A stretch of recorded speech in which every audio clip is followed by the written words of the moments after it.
மகனின் மரணத்தில் மர்மம் என உயிரிழந்த நபரின் தாய் கண்ணீர் மல்க சென்னை காவல் ஆணையர் அலுவலகத்தில் புகார் மனு அளித்துள்ளார். மகனை குடிக்க வைத்து பணத்திற்காக சக நண்பர்கள் அடித்து கொன்றதாக உயிரிழந்த நபரின் தாயார் பரபரப்பு குற்றச்சாட்டை வைத்துள்ளார்.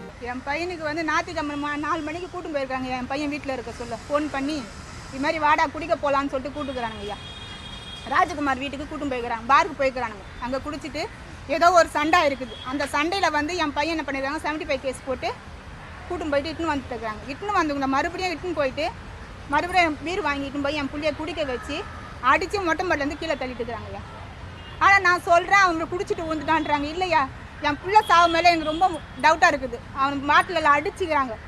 அடித்து தான் அவன் மூளை நேரம் கட் ஆகிட்டு அந்த எல்லாமே அடிப்பட்டு சைட்லலாம் ஃப்ரண்ட்டில் எதுவுமே அடி இல்லை. அவன் விழுந்தா மொட்டை மாடிலேருந்து விழுந்ததுக்கு ஃப்ரண்ட்டில் அடியே இல்லையா என் குழந்தைக்கு. அவங்க அவன் பேருண்ணா அந்த ஓனர் பேர் ராஜ்குமார் வீட்டிலேருந்து. எங்கள் வீடு ஓட்டியாரி சார். அங்கே ராஜ்குமார் வீட்டில் இருந்து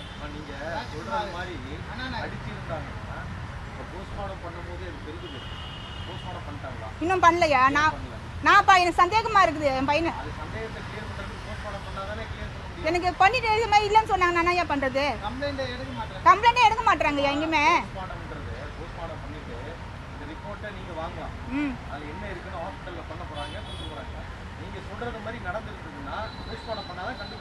சரிங்கய்யா நான் தான் சொல்கிறேன். இன்னது கூட நான் போகிறேன். இன்னும் என் பையன் சொன்னாயா 27ஆம் தேதி என் பையன் என்கிட்ட பேசுகிறான்.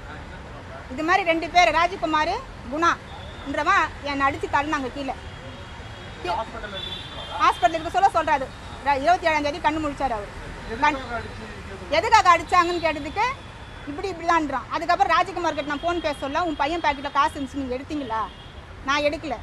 அப்புறம் நான் குணான்றவன் எடுத்து வச்சிருக்கலாம். அவன் பேக்கெட் இருந்து காசு 15,500 ரூபாய் அதை பார்த்து நீங்கள் வாங்கினீங்களான்னு கேட்டேன். நான் எடுக்கலையான்னு சொன்னேன். 3 நாள் கழிச்சு தான் அப்புறமா அந்த காசு என் கையில் சேருது. அது 9,400 ரூபாய் தான் என் கையில் சேர்ந்துச்சு அந்த காசு.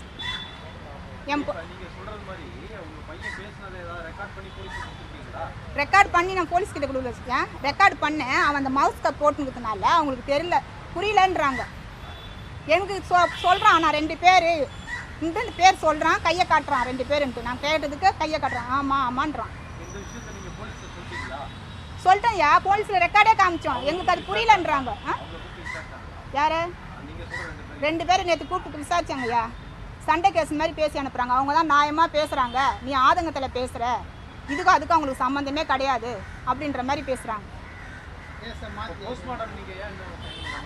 எனக்கு இந்த இதுதான் என் பையன் மேலே சந்தேகமாக இருக்குது. டவுட்டாக இருக்குது எனக்கு. என் பொண்ணை சாவு மேலே எனக்கு டவுட்டாக இருக்குது. அது எனக்கு டவுட்.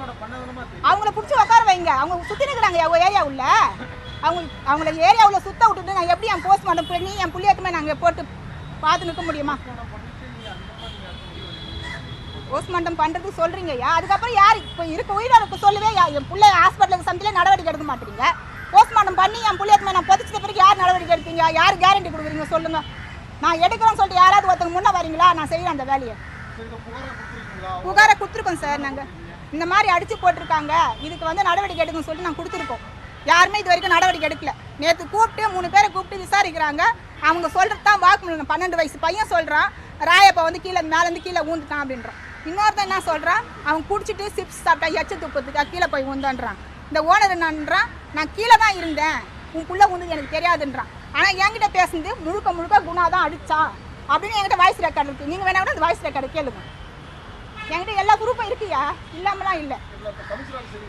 நான் ரிப்போர்ட் மறுபடியும் கொடுக்கறதுக்கு வந்துருக்கேன். இந்த மாதிரி அவங்க மேலே நடவடிக்கை எடுக்க சொல்லி கொடுக்க வந்துருக்கேன். என் பேர் சாந்தி. வீட்டுக்காரர் கூலி வேலை செய்கிறாருயா. கூலி வேலை செஞ்சா என் பிள்ளைங்களை காப்பாற்றுரும். ஆனால் இந்த கூலி வேலைக்கு எங்களுக்கு இவ்வளோ பெரிய தண்டனையா? படிச்சிருக்கா ஏட்டி காலேஜ் சேர்த்து விட்டேன். பிபிஏ தான் சேர்த்து விட்டேன். அதை கூட படிக்க விடாத அளவுக்கு கூட்டு போயிட்டேன். 6 மாதம் தான் என் பிள்ளைய படிக்க விட்டானுங்க. எதிர் வீடு தான் ஐயா. எதிர் வீடு தான். என் பிள்ளைக்கு காசை காமிச்சு குடியை கொடுத்து இது மாதிரி ஆசை காமிச்சு கெடுத்து இன்னைக்கு சாவடிச்சு போட்டானுங்க. செய்திகளை உடனுக்குடன் தெரிந்து கொள்ள உடனே சப்ஸ்கிரைப் பண்ணுங்க.